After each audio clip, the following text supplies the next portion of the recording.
एक रेशियो का कॉन्सेप्ट हम लोग समझ लेते हैं जो बार बार हमारे काम में आता है। ए को 100 मान लो, अनंत उससे भी आंसर सेम ही आएगा। उसी चीज से बचने के लिए, ताकि आप कंफ्यूज नहीं हो, मैं आपको एक रेशियो का कॉन्सेप्ट समझाता हूं। याद रखिए, ये बात कुछ बच्चों को तो पता होगी, कुछ को पता होनी चाहिए। रेशियो का 3 बातें आपको पता होनी ही चाहिए। रेशियो की 3 जो बात है, रेशियो के 3 कॉन्सेप्ट आपको पता होने चाहिए जहां पर भी, ताकि आप लोग फंसो नहीं। कहीं पर लिखा हुआ है ए अनुपात बी बराबर 2:3, ध्यान से समझना। और अगर बी अनुपात सी कहां से, कैसे, क्यों आया, वो सारी चीजें रेशियो की हैं। अभी आप लोग ध्यान रखना, अगर अपने पास ए बी और सी अगर बनाना है, आपको ए बी और सी अगर बनाना है, तो आप लोग कॉमन कौन है, तो आप कहोगे सर बी कॉमन है, तो बी का इंटू दोनों के साथ और लास्ट का इंटू लास्ट से और करते हैं। जैसे ए बी सी बनाना है तो ये तरीका होता है, 8 है, 12 है और 15 है। ये लीजिए, ये अपने पास रेशियो बनाने का तरीका है। मैं क्या कहना चाह रहा हूं, ए अनुपात बी अनुपात सी बराबर, यदि अपने पास 2:3:5 है, 2, 3 और 5 है, और सी अनुपात डी बराबर, यदि अपने पास 7:9 है, और हम लोगों को रेशियो बनाना है ए अनुपात बी अनुपात सी अनुपात डी का, तो कॉमन कौन है, तो आप लोग कहोगे सर कॉमन अपने पास सी है।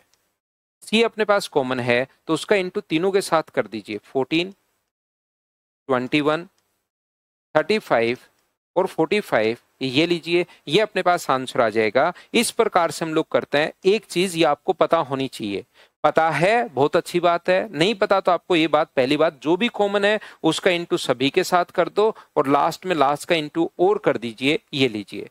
दूसरी बात, रेशियो का ये वाला कॉन्सेप्ट आपको पता होना चाहिए। मान लो ए और बी प्लस सी का रेशियो अपने पास 2:3 है, और यहां पर b और a प्लस सी का जो रेशियो है, वो अपने पास b और a प्लस सी का जो रेशियो दिया हुआ है, वो मान लो अपने पास दिया हुआ है यहां से 2 अपने पास 5 है।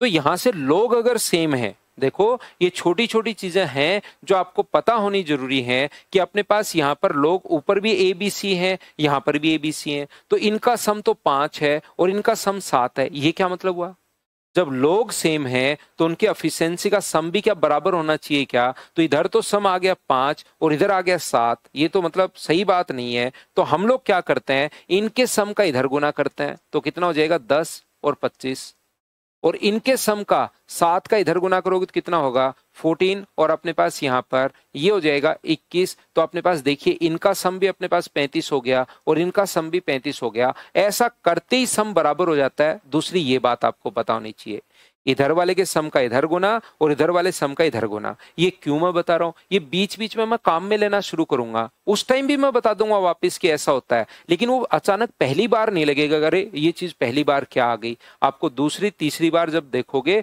तो आपको वहां पर क्वेश्चन करते टाइम मतलब फिर अजीब नहीं लगेगा आपको। जो आज के क्वेश्चन मैं करवा के आया हूं ए अनुपात बी अनुपात सी वाले, उन सभी में कॉन्सेप्ट आप लोग लगा सकते हो।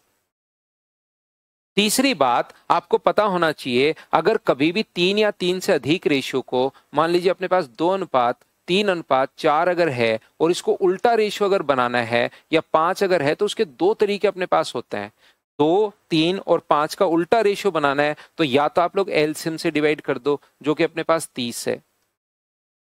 एलसीएम से डिवाइड कर दीजिए तो 2 से कट गया 15 बार, 3 से कट गया 10 बार, और 5 से कितनी बार कट गया 6 बार। तो रेशियो क्या 15:10:6। क्या यही आ गया है क्या, या तो ऐसे करना उल्टा रेशियो बनाना है तो, या 2, 3 और 5 का उल्टा रेशियो बनाना है तो 2 को छोड़ के बाकी दोनों को इंटू कर दो 15, 3 को छोड़ के बाकी दोनों को इंटू कर दो 10, 5 को छोड़ के बाकी दोनों को इंटू कर दो 6। ये तरीका होता है उल्टा रेशियो बनाने का। बताओ ठीक है क्या।